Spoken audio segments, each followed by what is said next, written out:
Hi everyone, my name is Maya Aman and I'm a first-year medical student at the Medical College of Georgia, and I'll be giving this week's COVID-19 update on April 25th, 2021. In Georgia, we are slowly approaching 900,000 cases, but since the last 2 weeks, an additional 2 million doses have been administered. Trends continue to indicate a slow and gradual decline in case and death numbers.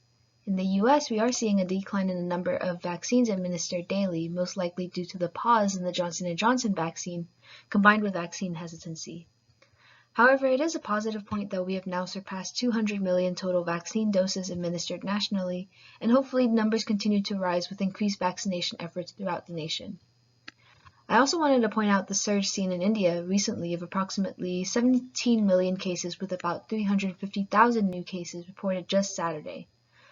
Although the country has been making headway with its vaccination program, the surge that began mid-March has led to a severe shortage in supplies like oxygen, intensive care unit beds, ventilators, and medicine. There has been a push now for the Biden administration to lift restrictions on supply export in order to increase production for vaccines. In the news today, the Centers for Disease Control and Prevention and the Food and Drug Administration announced Friday that the U.S. will resume Johnson & Johnson's COVID-19 vaccine for administration after a CDC advisory committee voted to recommend lifting the pause, with an added warning of an increased risk of very rare but severe blood clots. There were a total of 15 confirmed cases of this condition, where 3 patients died and 7 remain hospitalized. All cases were in women, with all but 2 cases in women's ages 18 to 49. CDC has announced the condition seen as thrombosis with thrombocytopenia syndrome, or TTS, where symptoms begin at least 6 days after receiving the vaccine and present with headaches, chills, fever, nausea, weakness, and stomach pain. Dr. Joanne Waldstreicher, Chief Medical Officer of Johnson & Johnson, stated that those who receive the vaccine should seek immediate medical attention if they develop shortness of breath, chest pain, leg swelling, persistent abdominal pain, blurred vision, or headaches. CDC's Dr. Walensky has stated that for every 1 million doses of the vaccine, over 650 hospitalizations and 12 deaths among women aged 18 to 49 could be prevented, and over 4,700 hospitalizations and nearly 600 deaths are prevented in women aged over 50. CDC has thus reached a consensus that the vaccine has proven to be safe and effective for the vast majority of people, and the benefits greatly outweigh the risks.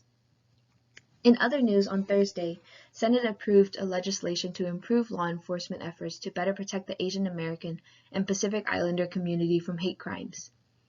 The bill was approved by a 94-1 vote, with only GOP Senator Josh Hawley of Missouri voting no.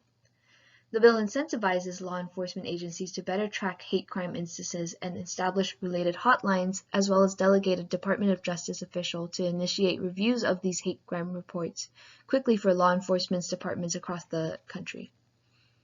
The bill now goes to the House for approval. Former Minneapolis police officer Derek Chauvin was convicted of second-degree unintentional murder, third-degree murder, and second-degree manslaughter on Wednesday. This verdict comes 11 months after a bystander video was taken of Chauvin kneeling on George Floyd's neck and back for 9 minutes and 29 seconds, while he was handcuffed and lying prone. Chauvin will be scheduled to receive his sentencing in 8 weeks' time. Now for some good news. A local Augusta resident was reunited with her pit bull terrier after it fled a car crash accident on Thursday. The accident flipped the car over near Wrightsboro Road and Whitney Street, and the resident's neighbor called in saying she found her dog on Friday. These are my references, and thank you for tuning into this week's updates. Stay safe, and we'll see you in 2 weeks.